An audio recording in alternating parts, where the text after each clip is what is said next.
Good morning and good afternoon, dear friends and colleagues, depending on where you are. I am Long Huang from the Water Channel. Very warm welcome to all of you to the IHE Delft Alumni and Partner Online Seminar, a collaboration between IHE Delft and the Water Channel.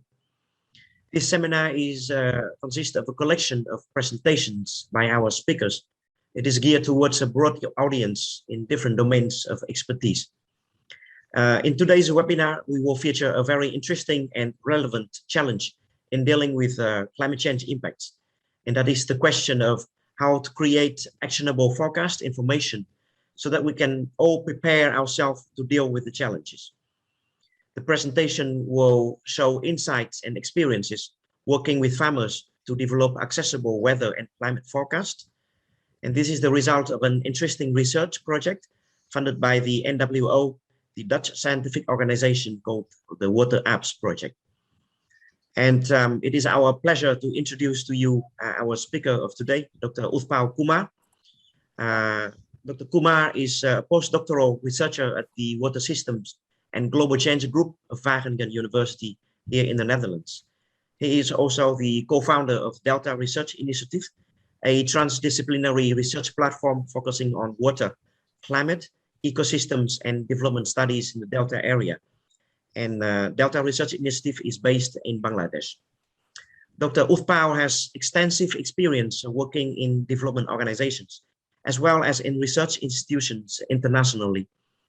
His expertise and research interests include climate services co-production, integrated water resources management, vulnerability assessment, and disaster risk reduction in the context of urban areas. Before we begin with the presentation, I would like to take a brief moment to mention some of the logistics and housekeeping matters. We would like to invite you to mute your mic throughout the presentation.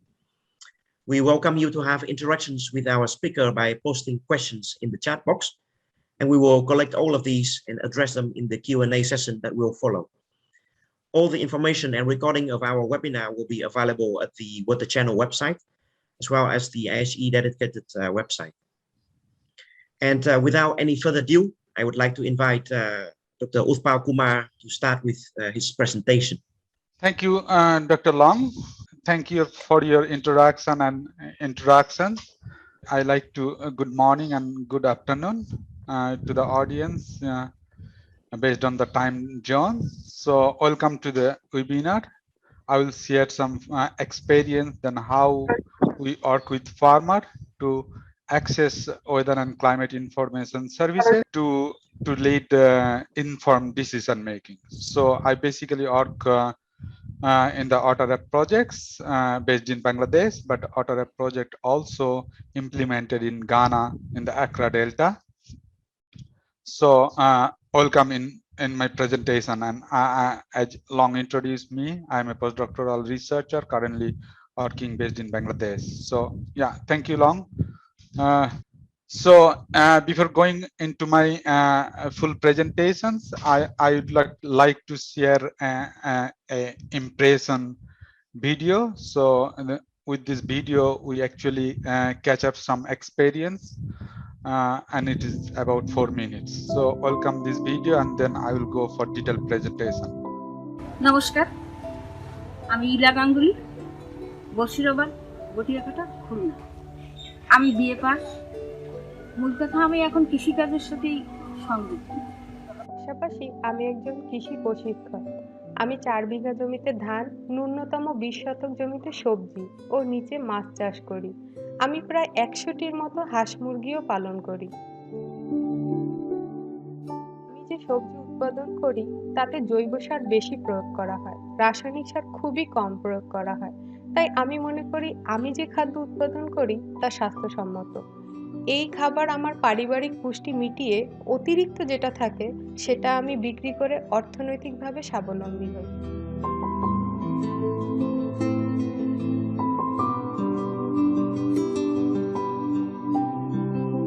কৃষি সম্পর্কিত তথ্য আমি কৃষি office ও বিভিন্ন apps থেকে পেয়ে থাকি। আমি মনে করি কৃষিকাজের মূল ভিত্তি হলো জলবায়ু। ক্লাইমেট সার্ভিস অ্যাপস থেকে আমি বিগত 1 বছর যাবৎ জলবায়ু তথ্য সেবা পাচ্ছি।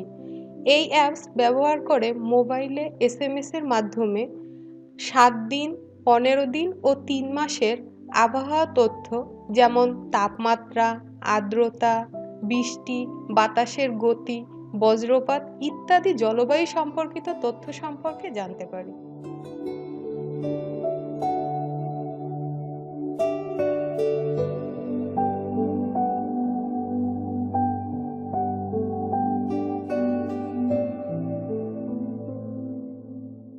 যা আমাকে শুধুমাত্র কৃষিক্ষেত্রেই নয়, ব্যক্তিগত জীবনেও নানাভাবে উপকৃত করেছে।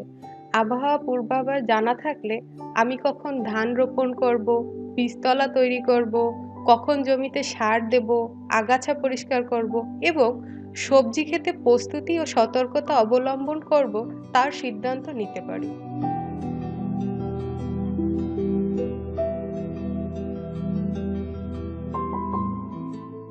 কৃষিকাজের পাশাপাশি আমি একজন নারী নেত্রীও। আমি দেখেছি এই সমাজের চিত্র অনুসারে নারীরা আইমূলক কাজে নিয়োজিত থাকে না বলেই আজ তারা সমাজে অবহেলিত, নিপীড়িত ও নির্যাতিত। তাই আমি নারীদেরকে এই আবহাওয়া ও কৃষি সম্পর্কিত তথ্য দিয়ে আইমূলক কাজে উৎসাহিত করি। আজকে সবজি কাটবা, তাই তো?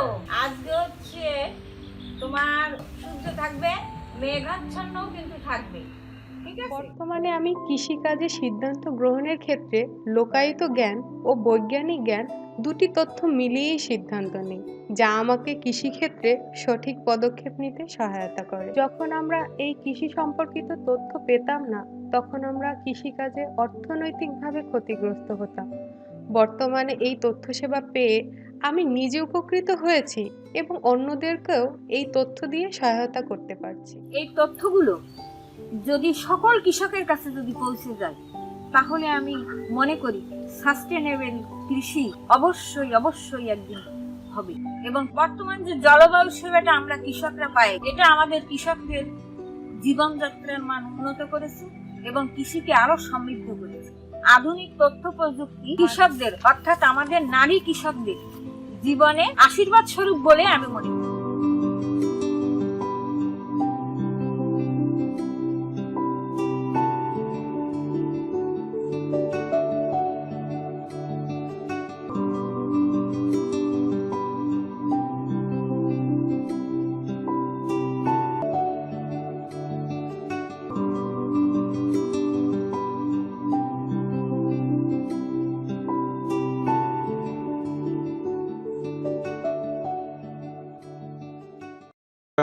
Before starting my presentation, I would like to share the outlines. I think I would like to share some project backgrounds and also roll up information and how we actually engage farmer in our research process and how we gone through the needs assessment of the farmer and co-production of climate information services. But we also assess farmer willingness to pay, and I will present some success story based on our 5 years project in Khulna. And I will share also some slides about upscaling services. Now I'm engaged in Khulna. Yeah, so WATERAPPS project actually started in 2016. But in the project, I was involved as a PhD candidate at the beginning of 2017, and then from 2017 to 2021, I basically work as a PhD student, and I actually did my PhD based in the projects. And WATERAPPS project actually funded by NWO, that is National Organization of Scientific Research, but also a Robobank. So in WATERAPPS, it was a really transdisciplinary process because we engage the end user, but also scientists and the stakeholders, and we engage people as a team members in Ghana and Bangladesh. And basically, as a researcher, we are engaged from 3 main institutions. That is from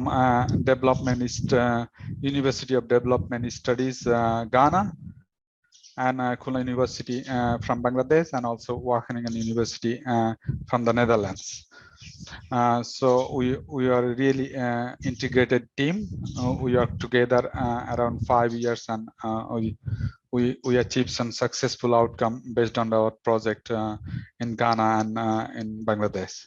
So here I would like to show you that why actually climate information services is so important. Maybe the audience already know, but in Bangladeshi perspective, farmer are a really rice growing farmer, and rice is the staple food of Bangladesh. So rice all around Bangladesh, rice is the main crop. And if farmer don't know that the coming days will be rainy or something, auto related hazards or disaster, if hits in Bangladesh, so farmers basically lose their even ready crop from the fields.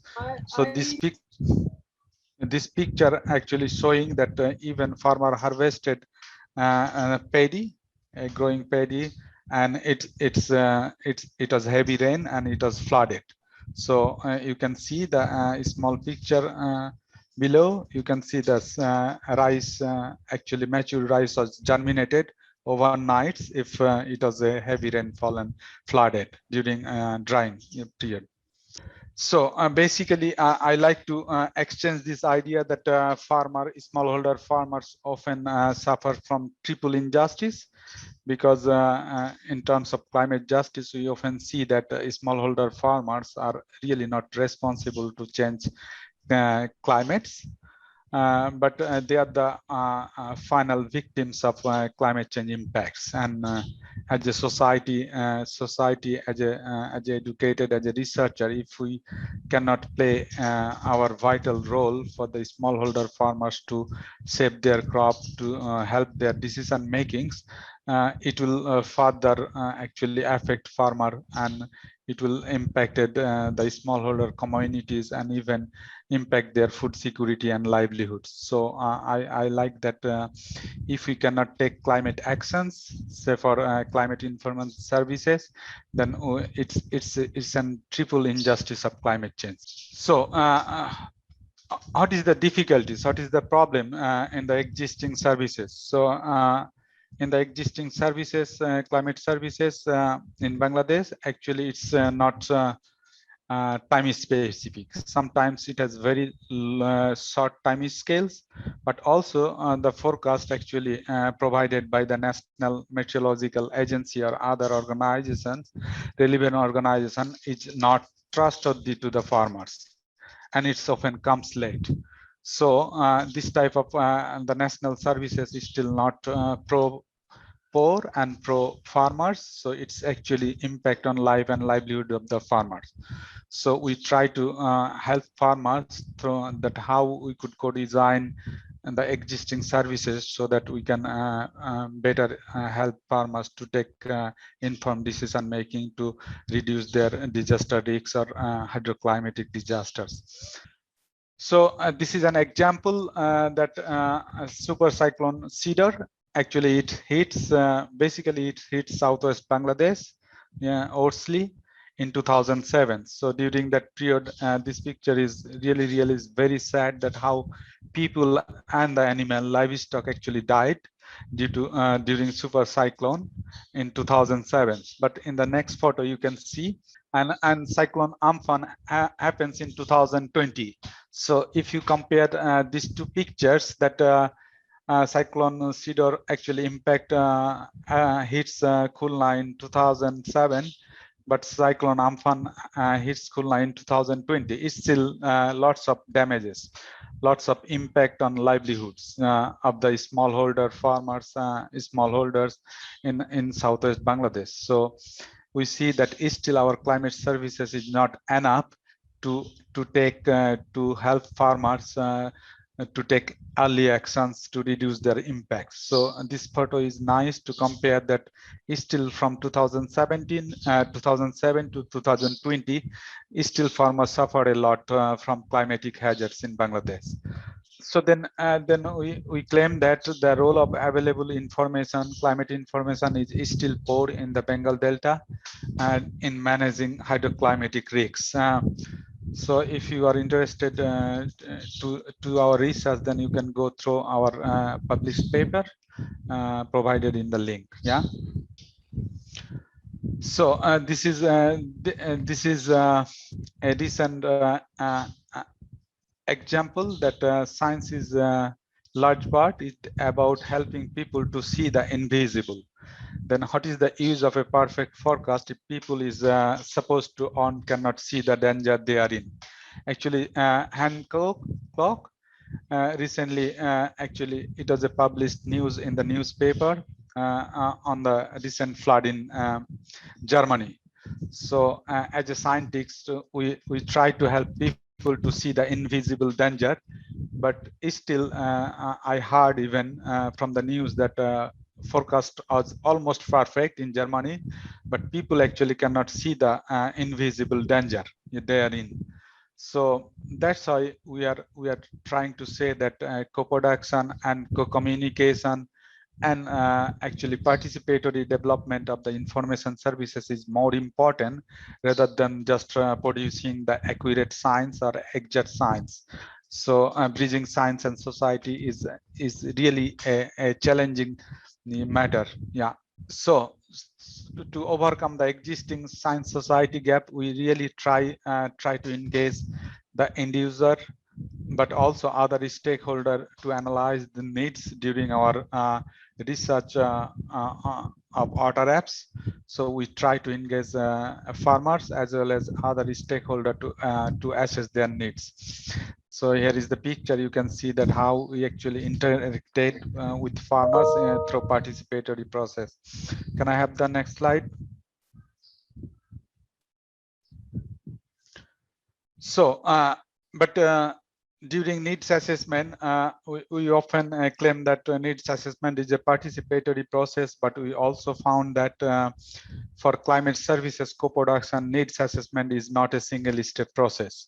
So if we try to assess some needs over a like single process or over a single interaction with farmer, actually producer cannot get the right answer from the farmers, and even farmer cannot so farmer cannot see actually cannot express their needs. So in these steps during co-production, during engagement, we find that even at the beginning stage when farmers say that, oh, we need such type of information in 3 days advance or 4 days advance, even 1 week. But if someone want to build their capacity to assess needs, and even after building capacity, they need even more information, different information, and more advanced time scale. So in this research step, we identify that in a co-production of climate services, needs assessment is not a single step process. It's an iterative process, and it should and the beginning needs of the farmer may change over time and capacity building. So yeah, we also published this issue in a journal, Atmosphere, in 2020.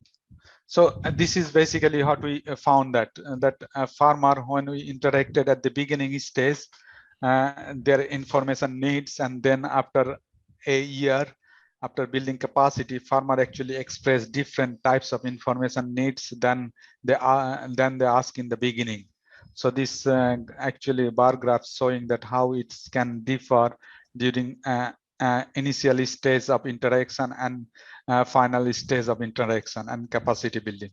So we try to engage stakeholders, but also the climate service producer who are engaged in the national and regional levels. So we also engage the local meteorological organization, and we bring them into farmer, and we try to assess farmer needs in a co-production process together with different stakeholder from NGOs, but also from National Meteorological Agency and other research organization working on the similar issue in Khulna. and in the national scale. So we basically interacted with farmer over weekly meetings, and also we tried to share forecast, 7 days, 14 days, and seasonal forecast through using different communication medium. We say that even in we provided printed forecast to the farmer at the initial stage when they had less access to smartphone and internet. But also we also shared mobile apps and social media we use to communicate our forecast with farmers. But during co-production and communication, we found that forecast visualization is one of the key aspects for designing and co-producing services with farmer, because many of the farmers actually have very limited academic backgrounds. So even if we provide different graphs and photographs to actually make them understand on the forecast, then it will help really to take informed decision making. So this was basically 7 days forecast, and in this forecast we try to build capacity of the farmer how to interpret this figure to understand cloud coverage, rainfall intensity, but also wind speed and wind directions, yeah, and also the highest temperature, that means maximum and minimum temperature over the 7 days.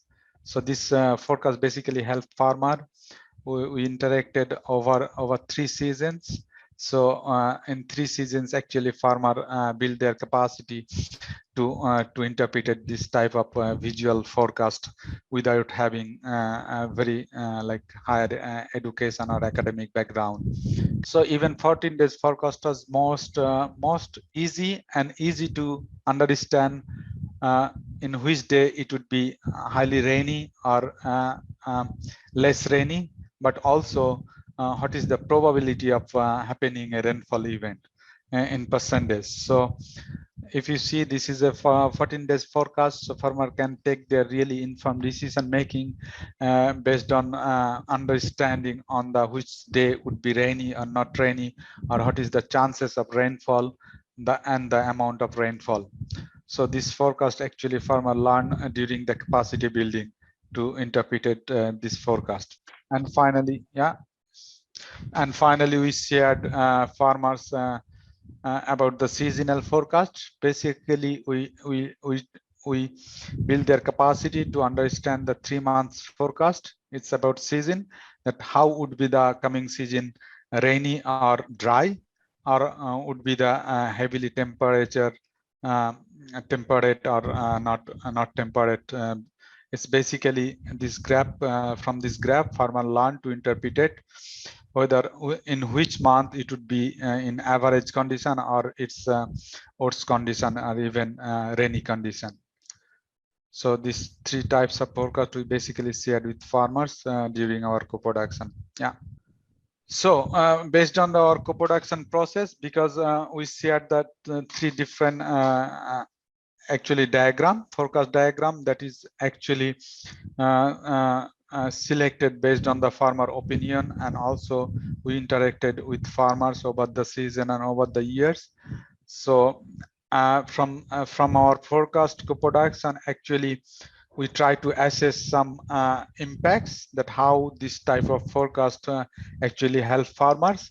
We basically targeted how it helps to take decisions regarding agriculture, but we found that this type of forecast not only help in taking agricultural decision, but also this type of forecast can help farmers who have aquaculture ponds, and also who have a livestock project or farming system.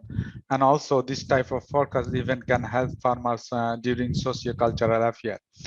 Most importantly, actually our forecast was not co-designed to take disaster management decisions, but we found that if farmer can understand even 7 days or 10 days ahead that there would be a unusual rainfall or unusual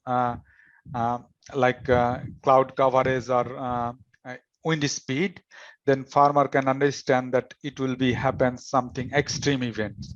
So extreme event in Khulna southwest is basically some sorts of tropical cyclone. So we found that during our research there are four extreme event, cyclone Foni in 2019, but also Bulbul in 2019, heavy winter rainfall, which is not common in Bangladesh, but also cyclone Amphan hits in 2020. So we compare a study with our farmers and also with some control farmer, and we found that actually our study farmer actually took appropriate and more advanced and smart decision than the farmers who actually not engaged in this process. So it's really help farmer to take climate smart decision during even cyclone events. So we published this issue in a climate risk management journal. So if you are interested, link already provided in this presentation. And finally, we found very good response regarding climate service co-production, and we are more interested that if participatory climate services actually help farmer to take a smart climate resilience decision making, then is there any willingness to pay of the farmer for such type of participatory climate services? Most interestingly, that this type of study is still scarce, that even in a developing country context, farmer have higher willingness to pay for participatory climate services than the control side farmers. So still we are working to prove this concept that whether farmers are willing to pay over the Bangladesh. So if we are trying to establish a business model over in the Bangladesh Delta, hopefully we'll find something to implement this type of project and a business case in the future in the Bangladesh Delta. So this slide is in Bangla, covered by a national newspaper. Our smart farmer actually also covered in a local newspaper, a national newspaper, that even village farmers, even women farmers can take climate smart decision making, and they are more advanced to take agricultural decision based on the based on climate information. So they are now regarded as a village weatherman in the Bangladesh Delta, and basically in Khulna, Bangladesh. And yeah, and also I have few others success story. So in my study area, this is a even farmer have access to weather and climate information services in a local tea stall, because this farmer, I'm showing him how to interpret seasonal forecast, and he actually also disseminate climate information to the farmer who actually come in the evening to take a cup of tea in his tea stall. So it was a nice opportunity, and I learned that even if there is something that a local tea stall man learn to interpret this type of forecast, he can share and disseminate forecasts in a wide scale with farmers. Yeah. So this is a nice, interesting picture I picked during my research. Yeah. So actually in the beginning, we never expected that the farmer would be so happy to have such type of weather and climate information. In our project area, finally farmer and the local extension, agricultural extension department actually ask WATERAPPS to help them to build a weather club. Yeah, and agriculture clinic. Clinic basically is an impression from the local agriculture extension department, because they want to continue this service. So now a farmer in my study area already established a farmer-oriented WATERAPPS climate club and agriculture clinic, which is very nice, and it's a new concept. And I would say this is not only our innovation, it's a farmer innovation during my research process. So it's a local innovation, a farmer's innovation. So I've I already have how actually farmer as so here you can find more success stories about our project, you can find in our WATERAPPS website, managed by the Wageningen University still, and we are still working to upscale our services based on these success stories in a few more locations in the Delta. I'm happy to inform you that this year, actually, our extension officer who are actually in the lower level officers known as sub-assistant agriculture officer who are involved in with farmer in the local level got the national award. So in Bangladesh, mostly actually 3 sub-assistant agriculture officer received Bangabandhu National Agriculture Award in 2021. So one of the guy who actually provided climate services and engaged with our farmer group, he received national award.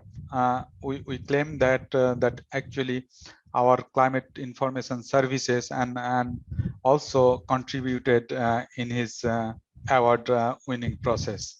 So this is a nice story that our extension officer also have a good result based on climate services. So way forward, probably this is my last slide that based on our success story, we are now implementing WATERAPPscale in 5 more locations to cover the most climate hotspot that is identified in the Bangladesh Delta Plan 2100. So I would say that after this WATERAPPscale project, we can establish a business case, business model to upscale our services, and we also hope that we can bridge between the top-down national services and the bottom-up co-production at the end of our research process, and we can help farmer to take more informed and climate smart decision making in the Bengal Delta. So from my presentation, I would say that this is the last slide, take home messages. I would claim that it's really needed if we want to improve climate smart agriculture, if we want to improve farmer decision making, on to reduce their disaster risks, we need to bridge science and society. In my experience, I would say that to help farmer, we don't need rocket science, but even simple science and simple co-production process and available science and information technology actually can help farmer a lot to take climate smart decision making. And building capacity of the intermediary, that means extension officer who are engaged at the field level, but also in user are important to bridge the science society gap. But also important that still national services are top down. So we are trying to bottom up approach. So there is still a challenge that how we could actually bridge top down and bottom up to bridge science society gap. And of course, linking policymaker and the policy is important to provide to upscale such type of services and bridge the science society gap through climate information services for sustainable food production in the Delta. So, and that's all. I think Long from my side. Yeah, thank you. Thank you all. I think if you have questions, then still we can continue 20 minutes through questions and answer. Thank you. Thank you, audience, for your patience. Yeah. Thank you also. Thank you very much, Dr. Utpal, for your very interesting presentation. I think it's very significant to see that the research project and also the innovation gets really close to the end users, in this case, the farmers. I'm also very curious about the willingness to pay. I'm sure that a lot of our audience also have interest and questions for you. For now, I suggest that we take a 2 minutes break. Meanwhile, we collect the questions in the chat box, and then we'll come back with the Q&A session in 2 minutes.